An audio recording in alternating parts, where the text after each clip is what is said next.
Jon Trudgeon. He's a lifelong Oklahoman. He was a husband, and he is a father, and he has been also a lifelong attorney.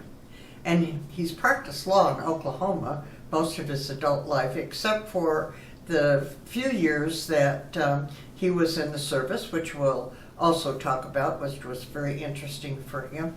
He's served so many organizations in the community in Oklahoma, along with doing his work in law. He's specialized in taxes, estate planning, and charities. So he's been a very busy person, and he's also received an awful lot of honors. And it is my pleasure now to introduce you to Jon Trudgeon. Well, hi, Jon. Hi. You grew up in Miami, Oklahoma, and you told me some very good things about growing up in Miami. Tell me about that. Miami was a wonderful town for kids to grow up in. The city really looked after children to see that they had fun. For every summer, there would be, in each of the 8 grammar schools would have a program. The older boys would be a baseball team that they traveled from section to section to where they played. For the girls, it was softball. For the strictly younger ones, it was crafts.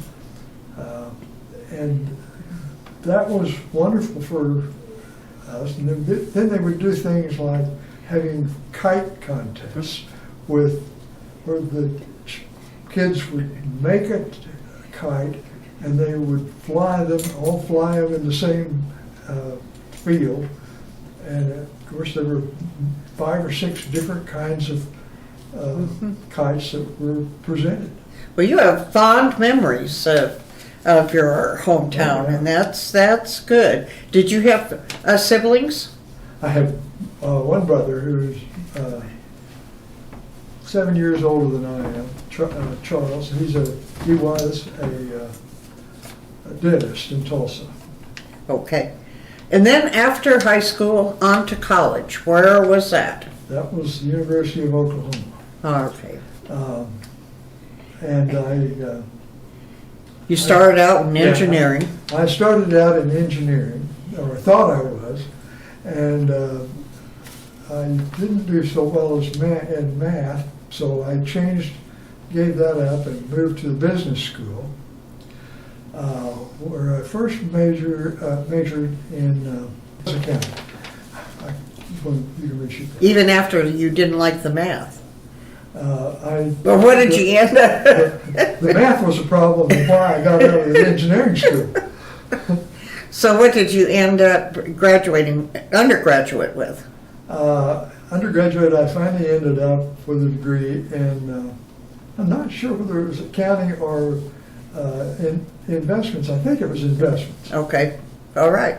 But then you went right on to law school. I did. All right. And after law school, you met your wife during law school. Is that correct? I did. We met at a watch party for the OU Southern California football game, and I looked around the room where it was and said to my host, "Who's that?" And he told me, and I said, "I'd like to ask her for a date. You think, will that be okay?" And he says, "Sure, but she's engaged." Well, we got together and we did very well. Oh, and she got unengaged and engaged to you. Is that it? Oh. Well, she did that. She just left for the summer, and that. And the only thing, she didn't answer my letters. Oh.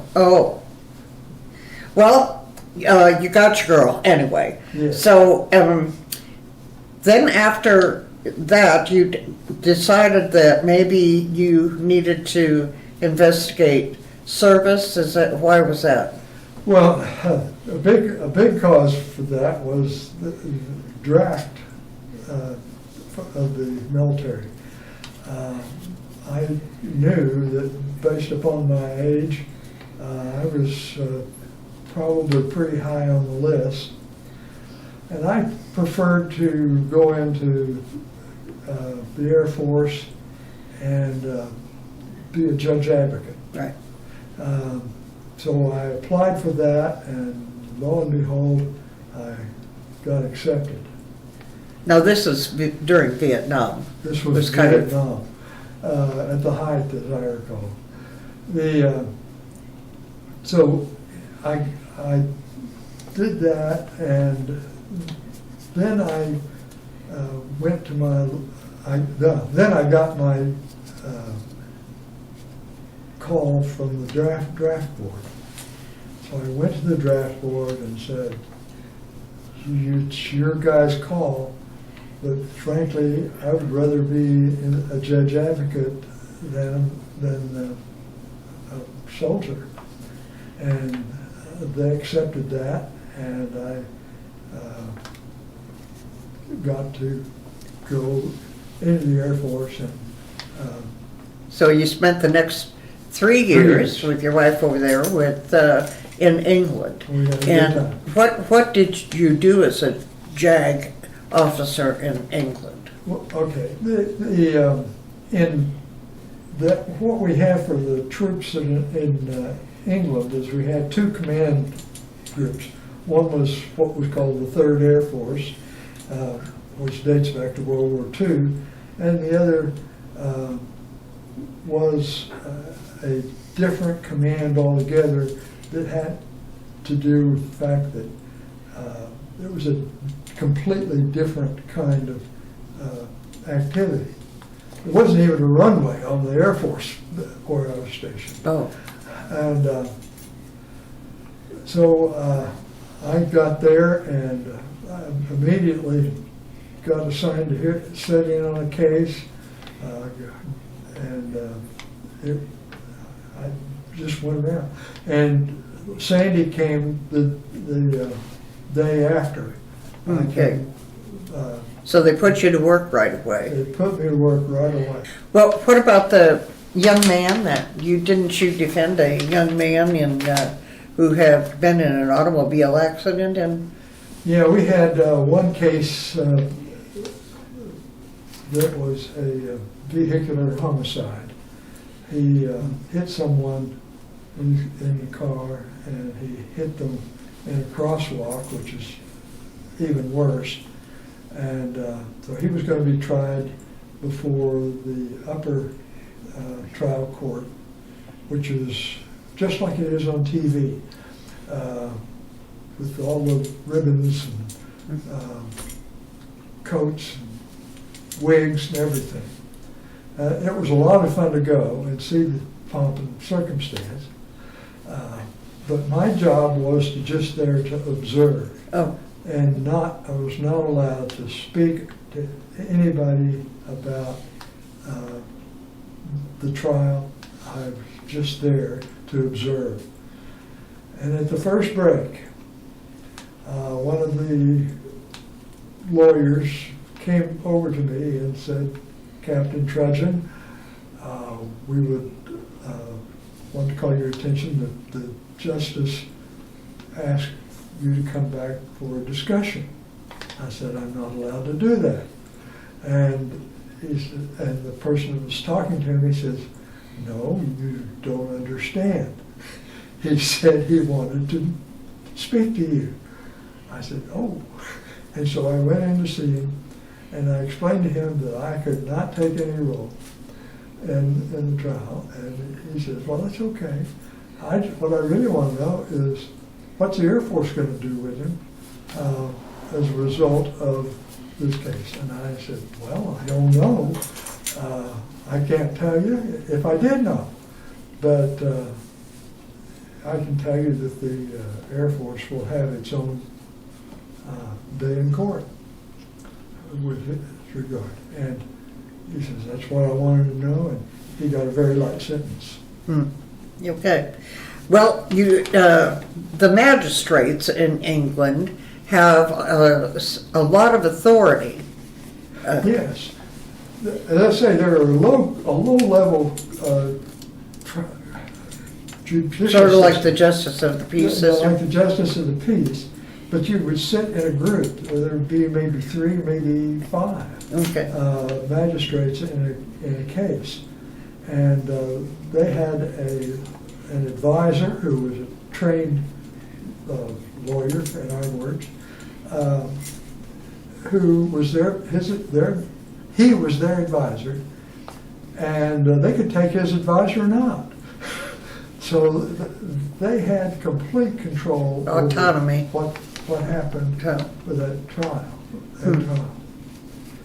Interesting. Okay. Well, when you returned to Oklahoma after your 3 years in England, you went to work for a law firm. You had one child then and another one on the way when you returned to Correct. Oklahoma. So you went to work as a lawyer in Oklahoma City? Here in Okay. Oklahoma City, downtown. I was with a small firm that specialized in matters of taxes, estate planning, business planning, exempt organizations such as charities, and so I ended up doing the lessers of that. My seniors in the firm were both former members of the federal government's taxes, and I was not, so I got to do different things. Okay. So, and then moving on from that firm, you went to work for another larger law firm. Another larger law firm. By then, a large part of my practice was qualified retirement plans for businesses. Okay. And we took it cradle to grave, draft the document, put it in place, and keep it going. Okay. And so I did that, but I had an assistant who was a lawyer that was smarter than me, but he didn't have the experience, and so. But you worked together. But we worked together. I understand there's a couple of things that you liked to do. I don't know if but you made Flies for fishing. flies for fishing. Yeah. I love fly fishing, and I've done it in a lot of beautiful places. And I gave Sandy, my wife, a full set of equipment as well. Oh, she liked to do fly fishing too? Not so much, but she. Okay. But She likes the flies you make. And I like to go out with her. So. Well, and what about the brass rubbings as well? Brass rubbing? She liked to do that. Yes, and she was better at it than me. What we did on weekends is a group of us would get in the car, in their own cars, and drive around the country roads, and coming to little towns or just a church and the like, and we would stop In cemeteries. a cemetery to see if they had memorial brasses mounted either on the floor on the wall or outside in the cemetery. And what you could do is you could put paper over that and rub it with a very hard crayon-like effect called heel ball. And it was wax, but you couldn't tell it by feeling it. And you rub it, and you get the lightness to come up on paper. It was a lot of fun. Your apartment is filled with Art. beautiful, wonderful art. Yes. And you have several paintings of one mostly Native American artist. Tell Yes. us about him. Charles Banks Wilson. For Oklahomans, he's an important person. He did the ceiling in the rotunda of our Capitol, and some other items in the Capitol too, and in the United States Capitol. Oh, really? Very delicate, It's detailed It work. really is, and it's done by doing a drawing on a very smooth piece of sandstone Okay. that you drew with the ink. Then you would run it through a press and squeeze the ink up and make the Oh my. image. Oh. And it's really tricky to use. Well, I know you value those paintings, and I'm sure they're. It's a good thing our doors are locked at night. I have to start doing that. They're very valuable, and they're lovely, and our audience is getting to see them as well. So Oh, great. it's a good thing. So, what drew you to Epworth? Well, number one, I'm Methodist and have been all my life, and a large portion of my family was Methodist. Well, it is a good place It- to live. We have a lot of amenities here. And John, we're glad you decided to move into Epworth. And John, I'm glad that you are a resident of the same floor that I live on, and a life well lived. It's just been a we had pleasure. a good time with it. It's been a pleasure to talk to you, and I know that you are certainly well known in the city of Oklahoma City. Thank you very much. Thank you.